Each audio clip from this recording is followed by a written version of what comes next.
Chad Quenneville, owner of Natural Design Landscapes, and I'm a hardscaper. Chad, how did you get started in hardscaping? So I was probably about 17 years old when I got started. Found a local garden center in my city, so it was a summer job for me, and I'd go back and forth every year between school and the fall and winter, obviously, and then landscaping in the summer. It was a company called McNell's Garden Center, actually, in the town where I'm from, and they did a lot of planting and a lot of sod work. We did trees for the city. We did trees for homeowners. Not really a lot of hardscape work, but we'd fill the time in between the big commercial stuff with like residential patios and a driveway here and there and a couple walkways. And the boss that I worked for, he was a very popular guy in town, so he knew everybody. So, I mean, if you wanted a large scale hardscape job, he'd book you in between his softscape schedule. And what was it that when you eventually started your business, what kind of drew your heart, or where does your heart lie? Is it do you tend to go more towards that softscape side, or would you say that the hardscape side is where you lean towards? Honestly, I love the hardscape side of what I do. On the opposite side of that, I'm seeing more return in commercial softscape work. I'm torn right now. I'm still growing as a business, probably 9 or 10 years in now. I have to make money. We're at the point where our overhead costs, we have all this nice equipment, nice machines, lots of guys, manpower, the skills. Now we have to pay for it all, right? We're in residential hardscape. We see more of a return in commercial softscape, it seems, right now anyway. We can always tweak the business model as we go just to sort of accommodate. But honestly, like, I'm having fun doing it all right now. Absolutely. So when did you start your business? Can you give us a little bit of a timeline in that sense? I started Natural Design whenever the recession hit in 2009 or so, I think, right? So my boss had laid us off midsummer, and I didn't know what I was going to do. I knew I was okay with brickwork and planting work. He said, okay, let's give this a go on my own, I guess. So he said, well, I have one small job I can throw at you. And it was a brick lock job, 4x8. It was a patio, maybe 150, 200 square feet or something. So, me and the other guy that got laid off jumped in his pickup truck and went down to the job site, and we finished it in a couple of days. We made, I don't know, $20 an hour cash or whatever. And I don't think I worked a whole bunch the rest of that season, maybe little things here and there. But the next season, I sort of went and gave it my all. I bought a crappy GMC Sierra, holes in the side and dents in the doors and stuff, and put a little logo on that, made a business card, and really went at it. And 10 years later, I think we're a little better off than we were back then. Yeah, and it's always good to hear guys' roots, like where they started, and that first pickup truck that they purchased for their business, and where they are now. How did you get to where you are right now? Can you give us a little bit of a story about say after that first project that you did there, where you said you made about $20 an hour? Like where did it progress from there? Like what happened next after that? And what made you decide to get that pickup truck and slap that logo on the truck and not go into, say, a different industry or try to get a job? So it's sort of weird. I've done a lot as far as school goes and education. I mean, I went to university in Waterloo, so Wilfrid Laurier. I went to Laurier. Oh, did you? Yeah. Oh, that's neat. Go Golden Hawks. So yeah, got my English degree from there. Originally, I wanted to teach. Didn't end up teaching, just not for me. I'm a Red Seal barber or hairstylist. I got that in between all the other stuff that was going on, and at the end of the day, or at the end of it all, I just kept coming back to this hardscaping thing. I remember being at the salon and looking out the window saying, holy shit, if this were any other year, I would have been outside planting trees right now. I would have been screeding a base or something. I would have been laying sod, anything but what I'm doing now. Not that it was a bad gig. It's just not who I was as a person. Yeah, so where did you go from there? From that point where you looked out the window and you said you could be outside working. Like where did you go from that point? I jumped back into hardscaping sort of both feet whenever I finally decided to return home to Cornwall.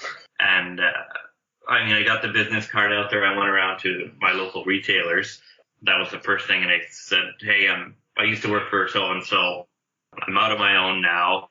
I'd appreciate it if you could maybe consider me whenever they have their cards stacked at the front there for clients to see. Maybe consider giving my card out. And some of them were like, yeah, we know who you work for. You're a nice guy. Like, let's see what you can do. And it snowballed from there, sort of. A lot of hard work, obviously. Like, I would do a home and trade show back home, and I'd pick up a little mulch job or something, and that would that $500 would keep me going for the week, right?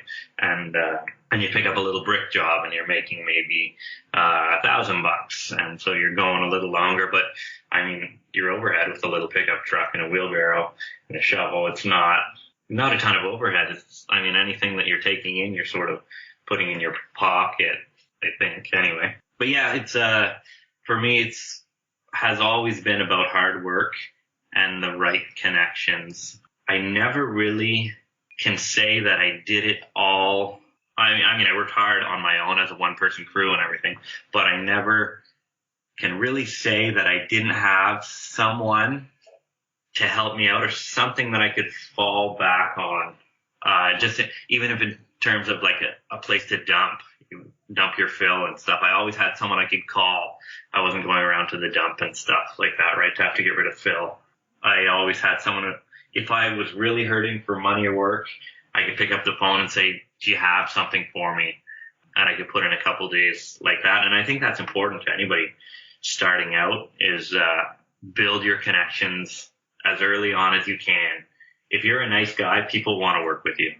Yeah, I think that's such an important point. Because you yourself are your business, you are your brand. So being the nice guy and making those connections and networking with people want to work with you, and you've always got that fallback, which I myself also had. And it's just nice to have that little cushion that if your business maybe doesn't go so well, you can put in a little bit of work, make a little bit of money to keep the business going at any time. What was the point? Getting these leads at the beginning when you first start off is much different from probably what you're getting the leads from now. So over time, where did you start getting the leads from, and where are you getting your leads from now? So to start, I'll go back to this idea of approaching your retailers. To me, at the beginning, that was very important to get my card out there. They could see to my business, my logo, and I sort of left it up to the retailers to try and feed me work where they could at the beginning. And it snowballed from there, right? Because I think, at least at the beginning for me, people wanted to go in and see their materials and pick up a catalog and all this stuff. And then they didn't know who they were going to have install. My market is probably, for the most part, a lower end market.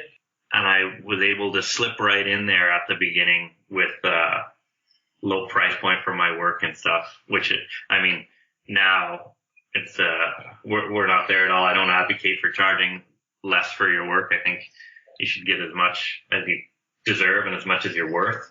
But at the beginning, I could slip in there and sort of mingle amongst the bottom feeders in town, and then use my time on the job site to maybe do a little more, give it a little more of a wow factor, and climb the ladder that way to where I could differentiate myself from the guys that I was grouped in with as like the boring landscapers or the not great landscapers. So yeah, just climbing that ladder, mostly from having the retailers push my work. On that note though, I think one of the most important things for growing your business is paying your bills to the retailers. I think everybody wants to work with somebody when they know they're going to get paid. And from the very beginning, I've always said the retailers have to be paid as quickly as possible, right? And they really appreciated that. And then they'd work with me more and give out my card more, and we'd grow together that way. Yeah, absolutely. And it's a partnership in that sense where they know they're going to give their leads, their customers, to somebody that they can trust, and they also know that they're going to get paid at the end of the day, which is absolutely nice for them. Now, are you still getting leads from the guy you worked for when you first started in the industry? So we've come full circle just about. So 10 years ago when I started the business, obviously I said I'm freshly unemployed from him. Now I say 10 years later, I bought his yard, his 12-acre yard with my big shop and all that stuff. We're renovating the office, all this fun stuff. And he's retired now, so all his big commercial connections are funneled towards us, at least, right? I mean, I still have to price all the jobs. I still have to go out and make the connection with the clients and everything, but we're getting that runoff, or whatever he's letting go, whatever he has let go, is at least falling more towards us because we're young and we're willing to do it, right? Absolutely. That's awesome. So getting into your sales process now, you've got these leads coming in. Somebody goes through your website, gives you an email, or shoots you a phone call. Where do you take that process from there?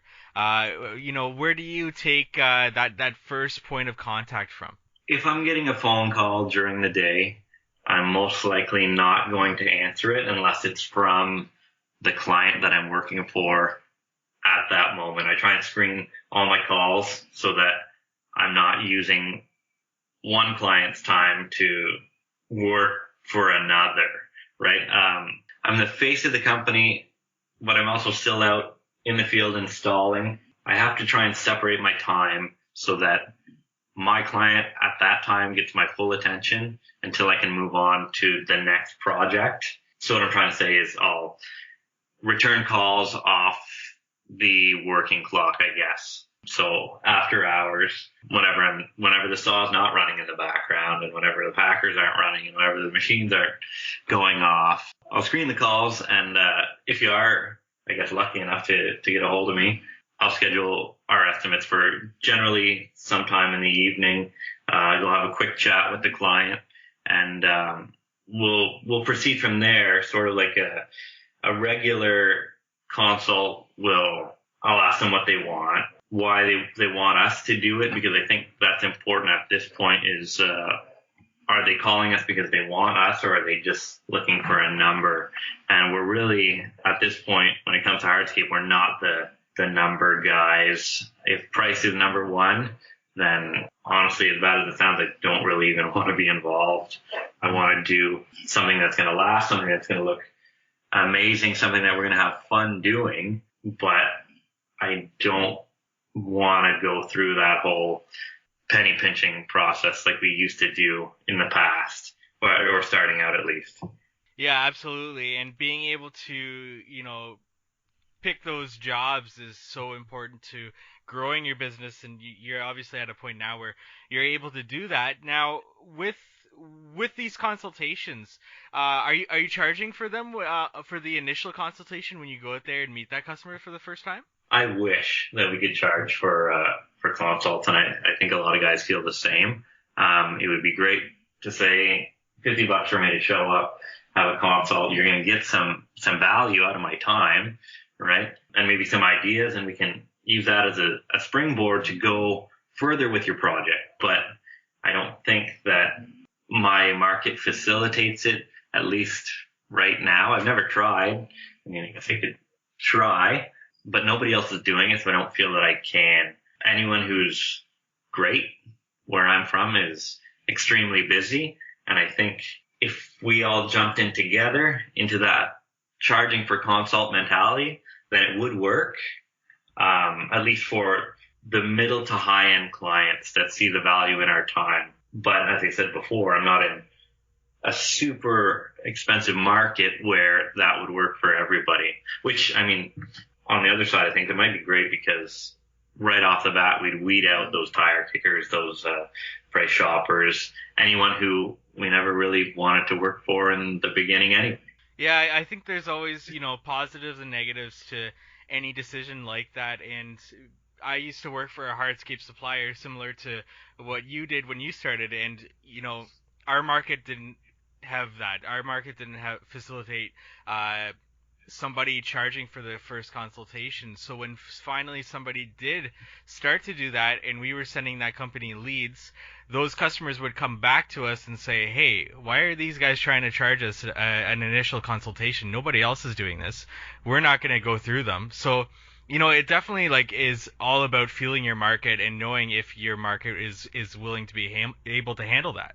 Yeah, and I mean, you generally in other industries, you wouldn't ask someone to work for free, right? And your consult is work. You're going home and you're pricing materials and all this stuff. If homeowners had a contractor mentality, they might understand why we should charge for this, for these consults, right? But I mean, that's why we have one set of skills and they have a completely different set of skills. And we sort of need them and they need us, and we all make it work, but at the sacrifice of us using our time or giving our time away freely for estimates, at least, right? Mm-hmm. Yeah, for sure. And with that first initial consultation, you talked a little bit about what you asked them what they're going to use their space for and everything. With all these questions that you ask, do you ask any other questions in terms of getting a feel for what you're going to do for them? And once you have those questions, what do you do from there with all the information that you've gathered from them? So once I know what their goals for the space are, I can bounce some ideas off them. What do you think about this? Would you consider a fire pit? Would you use it? Do you like gardening? Do you spend a lot of time in the garden? Do you want more green space incorporated in here? And then I can take that away, and from there, I'll say, okay, I'll go home, I'll write you up an estimate. And that's as much time as I'm going to invest in that job until they've shown some reciprocation, right? Until they've given me more, because I found a lot of times during my first consultation, I'm leading the conversation and sort of drawing these answers out of them, but a lot of times they don't know what they want either. So sometimes you can tell people what they want and they'll agree with you, or they'll be apprehensive and it sort of sours the relationship off the beginning. So from the first consultation, like I say, I'll go home, do up a quick estimate for them, probably takes about an hour or so, send it back to them, and then the ball's in their court to come back and say, okay, well, what do we get for that price point? And can we look at materials and this and that? I generally do a lot of choosing materials for my clients, or at least guiding them in the right direction based on what I think they like and what they can afford, which maybe is not the right way to do it, right? You're not supposed to judge what someone can afford. But, I mean, we want to win the job for the clients that we like. We want to give them value on the project.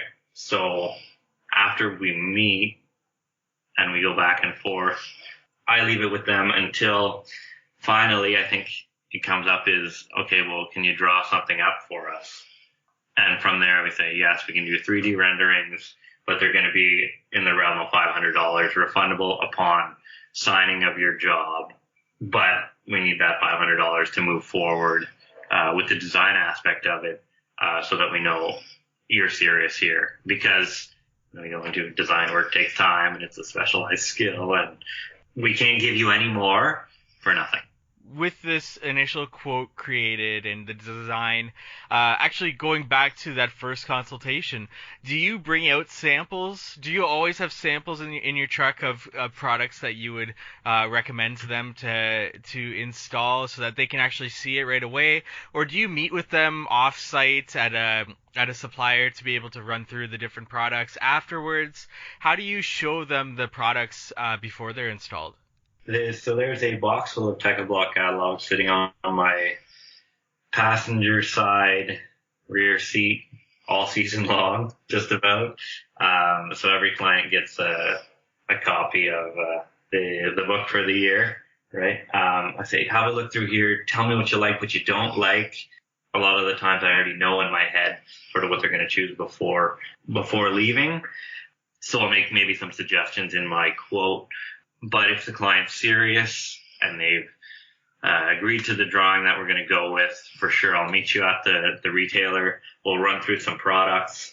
We'll do a little mock-up based on maybe a couple pieces of Antica and Villaggio and blue or whatever we're using for the job. We'll do a little wall mock-up right there to make sure they're happy with the colors, because I always tell clients you need to see the colors in real life before making any final decisions. And so I guess in a way that's sort of consultation number 2 on the job, and I'll get to feel them out more and get to know the client more. If I need to make any adjustments to the job, I can tell them about that at that point, right? Like, they don't really care that you're using a 60 mil and an 80 mil together or something like that, but they need to be aware that you've priced it accordingly. And if they're going to make changes from that point, there's going to be a cost associated with that, right? So I don't want them to have to open up any can of worms on their job. I want everything to be as transparent as possible.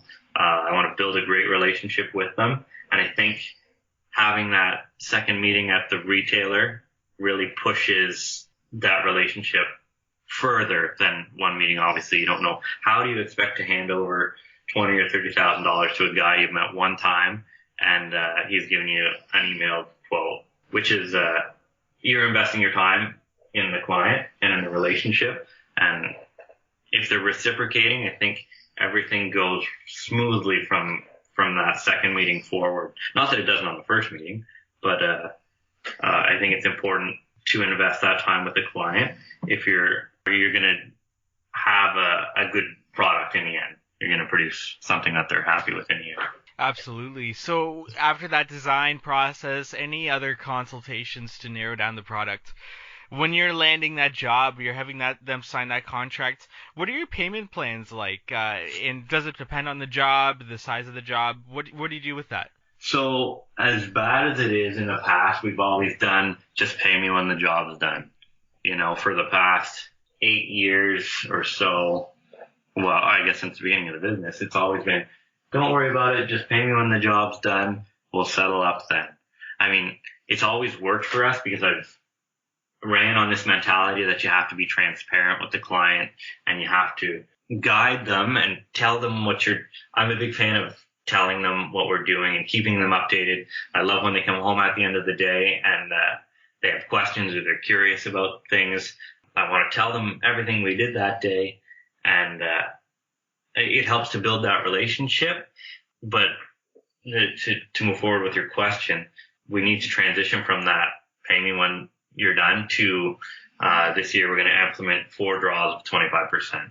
So 25% to sign up the job, 25% when material lands, 25% upon 50% completion of your job, and then 25% upon final inspection, making sure you're happy with everything, and closing. Yeah, absolutely. And definitely a safer way to go about that, which brings me up my next story, and I find it interesting that in the past you've stuck to that pay me upon completion. I like to, at this point in the interview, turn this into a different direction, because right now at this point we've been talking about experiences, probably bringing up some good memories maybe, but what about those bad memories? What about those horror stories that you've had, either with payment with customers or something went wrong on a job? Just to get that information out there into other people's ears to, maybe they can avoid those by doing this or this. Do you have a horror story from the past that you'd want to share? So, yeah. Right off the hop, like, to meet me as a person, to have me over at your home, I'm a pretty, not an intimidating guy, but I'm tattooed pretty much head to toe. So you're going to know right off the bat if you get along with me or if you don't, not that I'm a bad person, I'm not a mean guy or anything, right? I'm pretty personable when I get to the job site, at least. But a lot of people can't look past the way I look, which is sort of a good filter for me anyway, because those aren't the people that I want to work for to start with, right? So I got to filter right off the bat. But sometimes, every now and then, I'll have a client that slips through, and I mean, the warning signs are there. Can we pay you in cash? Do we want to save some tax or whatever? Can we pay the materials directly and then pay you after? But yeah, I do have a horror story about a client coming home at the end of the first day and saying, well, why are you installing this product? We didn't think that you were doing it that way. And it wasn't the stone. We use a synthetic base as opposed to a traditional aggregate base. And he'd never heard about the product before. And all of a sudden, over the course of the next day, I'm doing it incorrectly. And we're going to have to talk about that if you want to get paid. And just at the end of the day, a bad experience that didn't have to be bad if the client would have leaned on my expertise as opposed to thinking that he knew more than I did. Because, I mean, I'm not a bad guy, and I'm not out to take anybody's money or give them a job that doesn't last or that doesn't function the way it should. And I guess it's maybe a communication thing. And sometimes personalities just don't click. But if the client really knew who I was as a person, I mean, I'm not a bad guy. I'm not out to steal from anyone. The last thing I want is to leave someone with a faulty job. But it made getting paid a headache in a season when I already had so much going on that I just didn't need another headache. I mean, nobody ever needs another headache when it comes to contracting. But yeah, you have maybe one a year, one every 2 years that you don't really see eye to eye with.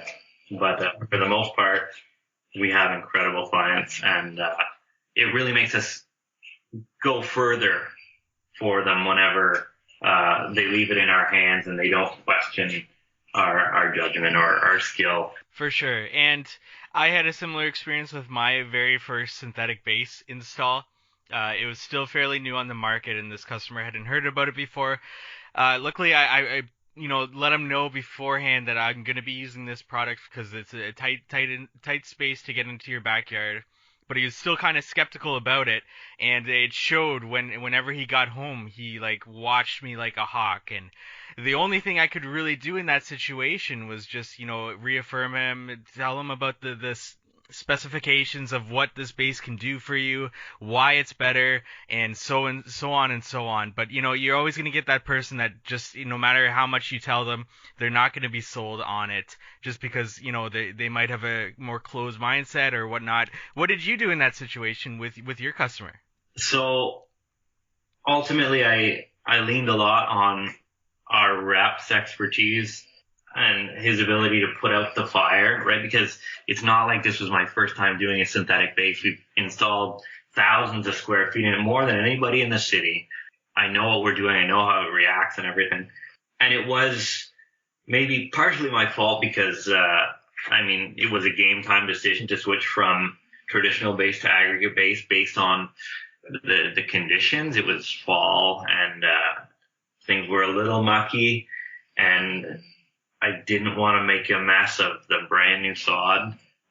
So we cut it out with a hand shovel and then peeled it off with the excavator and stuff. And it just, by maybe not telling him to start, it wasn't the right thing to do. But then again, the quote never said we were using traditional base or we're using aggregate base. Or synthetic base, sorry. We're just going to do the job properly. And you hired us because we can do it properly. So I sort of played off my relationship with our rep. I said, hey, can you speak to this client? We're not bad at what we do. So try and put out this fire a little bit and allow us to get paid at least. And it came down to our rep sending an email and and sort of not calming the client down, but putting his fears to rest, I think, at least. And I mean, and at that point too, like I had just sent an email to the client and said, hey, if you're not happy with the quality of work that we produced, just pay your cost of material, right? I don't need to make anything, especially if off someone who's not happy with the work provided. Like I said, I'm not a bad guy. I don't want to leave anybody feeling like they've been ripped off. But to finish the situation, I guess we got paid.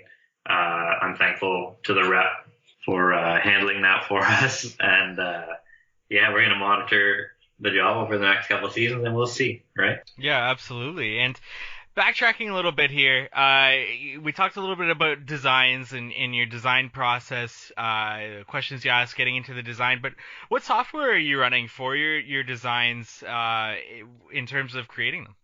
I've always been a big fan of SketchUp, mainly because it was free when I started doing design work. I put in a lot of time sort of learning the software, and I'm still not great at it, but it can get my point across when it comes to designing for clients.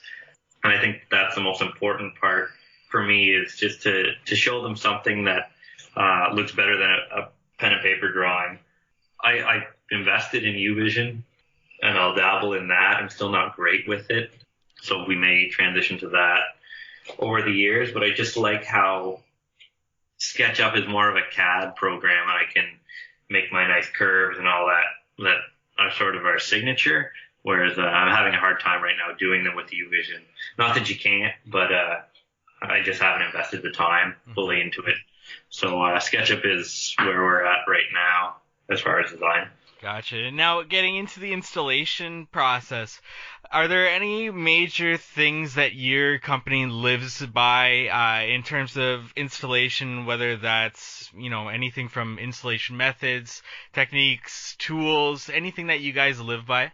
So we don't have I know aggregates have different names everywhere you go. We don't have like an HPB and stuff. We have a clear chip, which is like a 1/4 inch clear stones that we use for all our bedding layers on top of 5/8 minus. And as far as walls go, they're directly on 3/4 clear. So no 3/8 or 1/4 inch clear on top of that, directly on 3/4 clear. We've done it that way for 6 years now, and we haven't had a failure in a wall. I think we'll attribute some of our success to that. Obviously GeoGrid behind the wall, a lot of clear stone behind the walls. As far as tools go, one of my favorites is something called the Flex Marker. And I know a lot of guys are using like a PVC pipe or like a tent pole or something.